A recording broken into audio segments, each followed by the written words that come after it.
All right, I just want to do a little demonstration here.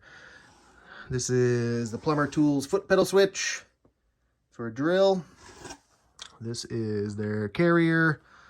This is 98 feet of their 8mm cable.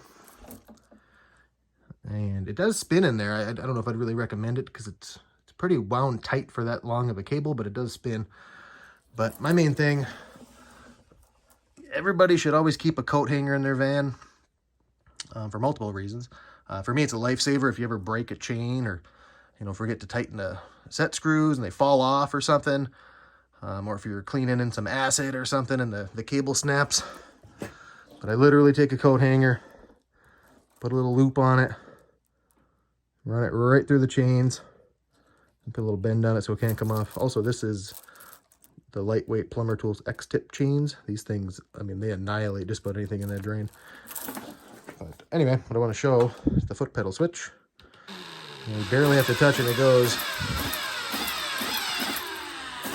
But like if you're in a pipe or something, you follow it with your camera.